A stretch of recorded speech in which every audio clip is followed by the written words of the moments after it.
Railway का इतिहास रहा है मान्यवर कि रेलवे ने देश की तरक्की में अपनी महत्वपूर्ण भूमिका निभाई है।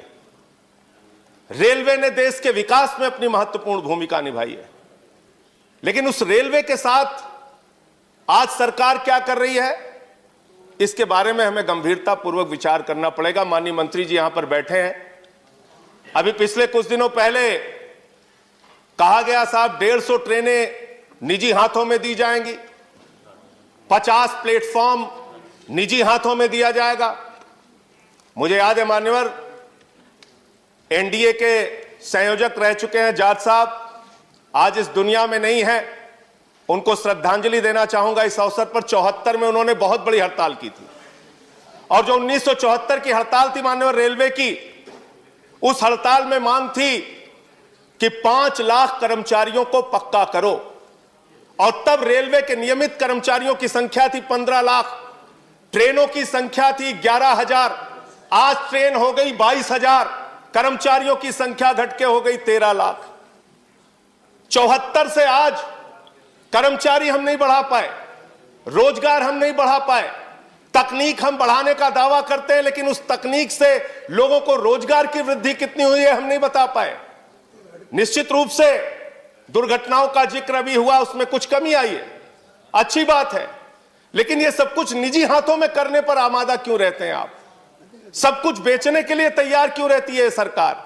कभी कहते हैं एयरपोर्ट बेच देंगे, कभी कहते हैं सेल बेच देंगे, कभी कहते हैं कोल बेच देंगे।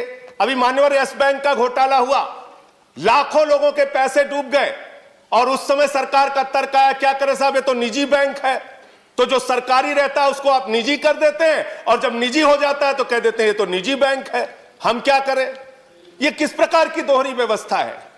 ये किस प्रकार से हमारी सरकार की सोच है? सारी कंपनियों को, सारी चीजों को बेचने की जो हमारी परंपरा है, उस पे सरकार को रोक लगानी चाहिए। 2-3 पॉइंट मान्यवर और कह के अपनी बात को खत्म करूंगा। आउटसोर्सिंग एक शब्द है, हर चीज को आउटसोर्सिंग करना है। आउटसोर्सिंग कितना बड़ा घोटाला है और कितना बड़ा एक कर्मचारियों के साथ धोखा है, इसके बारे में भी सरकार को विचार करना चाहिए। ठेके पे आप सब कुछ दे देते हैं, सफाई से लेके सब कुछ आप ठेके पे दे देते हैं, और जो कर्मचारी काम करते हैं उन कर्मचारियों से ज्यादा तनख्वाह पे दस्तखत करा के कम तनख्वाह दी जाती है। मांग हुई तो आपने बैंक के खाते खुलवा दिए। जो ठेकेदार है उसने एटीएम लोगों के लेके रख लिए, वो पैसा खुद निकाल लेता है तनख्वाह आने के बाद। तो मेरा ये कहना है, ये एक आउटसोर्सिंग का जो नाम देके सारी चीजों को आप बाहरी व्यवस्था को निजी हाथों में देने का काम करते हैं, वो कर्मचारियों के साथ, ठेका मजदूरों के साथ एक बहुत बड़ा शोषण है।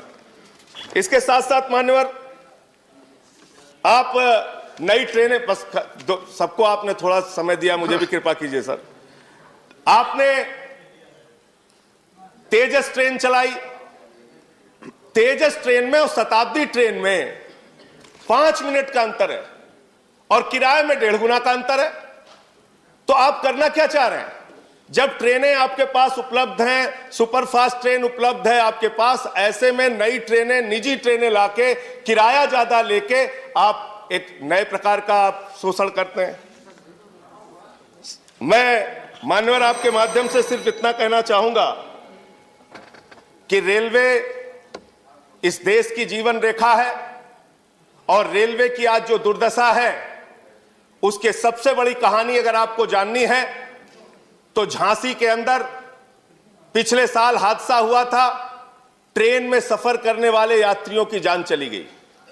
गर्मी के कारण जनरल डिब्बों में लोगों को बैठने की जगह नहीं होती है, पिस के आते हैं वो लोग। मैं आपके माध्यम से सरकार से सिर्फ इतना निवेदन करना चाहता हूं, अपने कमाऊ पूत को बेचने का काम मत कीजिए।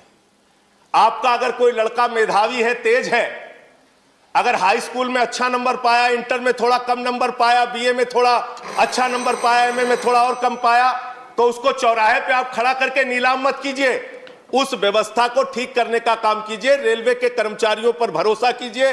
रेलवे को आगे बढ़ाने के लिए रेलवे कर्मचारियों को साथ में लेके जो सेवा अब तक वो करते आए हैं इस देश की, वो करने का काम कीजिए। रेलवे को हर चीज को निजी हाथों में बेचने की जो आपकी सोच है उस सोच पर रोक लगाइए।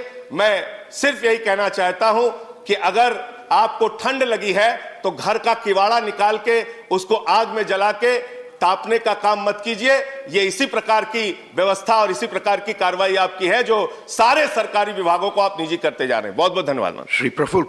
कुछ मान्य सदस्यों ने एम्प्लॉयमेंट की भी बात की और कुछ ने कहा कि SC ST के भी आंकड़े चाहिए थे, तो मुझे सूचित करते हुए खुशी है कि 2018 और 19 के बीच हमने 1,18,930 लोगों को नई नौकरियां दी है। उसमें शेड्यूल्ड कास्ट 17,901 है, शेड्यूल्ड ट्राइब 9,196 है, OBC 30,139 है। जब तक ये प्रोसेस शुरू हो गया था तब तक इकोनॉमिकली वीकर सेक्शन का प्रावधान नहीं हुआ था। वो प्रधानमंत्री मोदी जी की सरकार ने सदन से पारित कराया 2018 में। अब जो अगली भर्ती है उसमें इकोनॉमिकली वीकर सेक्शन के लिए भी 10% रिजर्व किया जाएगा।